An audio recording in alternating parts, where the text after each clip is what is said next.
But first of all, obviously, the great news, Donald Trump's Peace Prize should have gone to him. It didn't. It's gone to someone else. But the person who it went to said, yeah, it should have gone to Donald Trump, which is fantastic. We'll get into all of that. But Rita, your thoughts on the week that has been, the week that Donald Trump and Benjamin Netanyahu deserve full praise from around the world for bringing, hopefully, peace to the Middle East. Extraordinary achievement.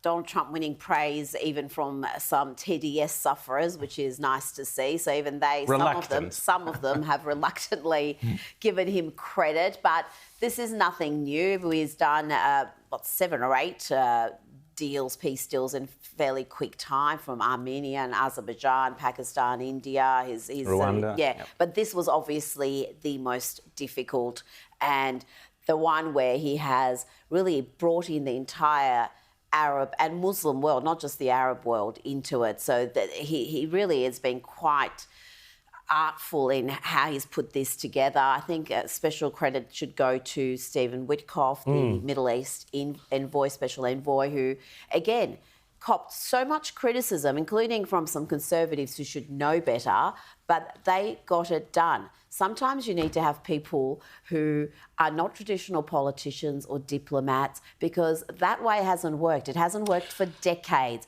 Here you've got essentially real estate guys used to doing deals, used to understanding the mindset of people from the Middle East and elsewhere, and knowing how you can manoeuvre them to a position where you can do a deal. And that's what they've managed to achieve here. Well, that's exactly the thing here. Everything that Donald Trump has been criticized for since his first term, since he first came down that golden escalator, has been the reason why he has been able to achieve what he has done. Decades and decades and decades of wrong-headed thinking about the Middle East, about the Israeli-Palestine conflict, about this whole idea of the two-state solution where you have to give them the state first and then you have peace.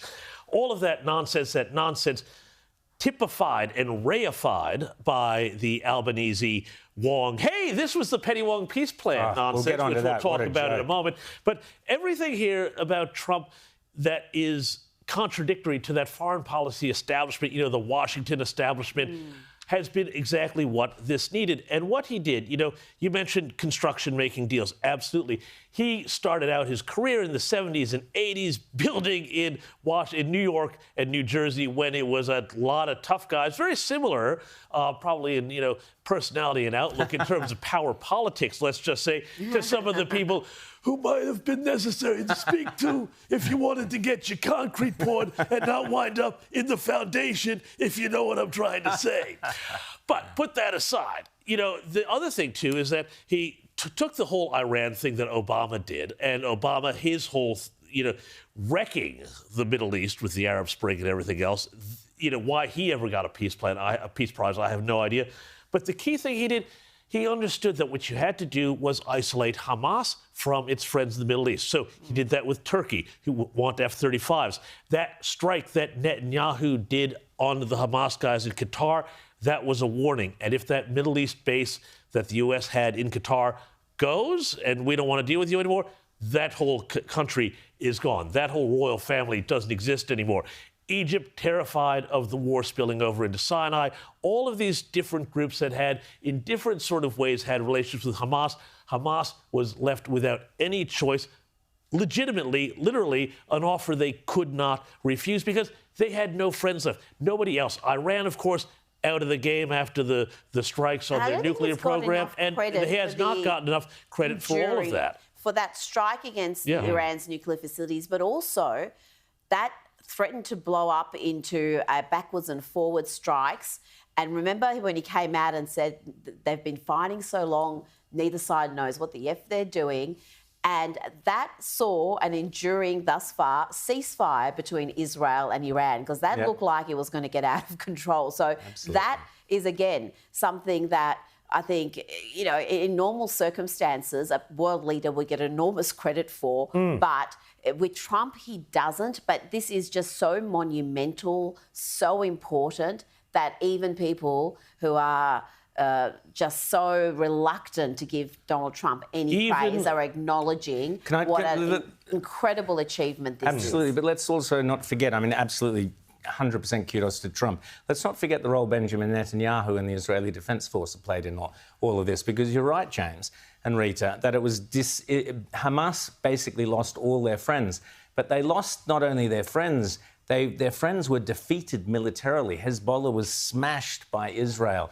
You had the Houthis being attacked and smashed. You had the Iran thing that Rita was referring to was absolutely critical. Remember, before Trump actually went and finished the job, the Israelis were in there attacking Iran. We had that amazing Hezbollah strike where they used the pages to blow up all the leaders. So it reached the point where Hamas was just literally the slogan, peace through strength, is what we have seen. We have seen strong Israeli military backed up by the Americans, backed up by a very strong American president who hasn't needed to commit much in the way of military forces. But when he did, that strike on Iran was perfect.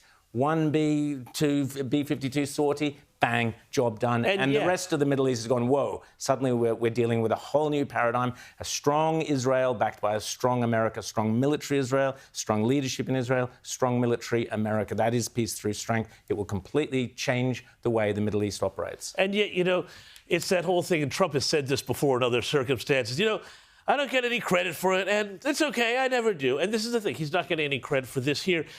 Barack Obama, completely churlish about this. Gavin Newsom, churlish. Yep. A lot of the newspapers completely churlish about this.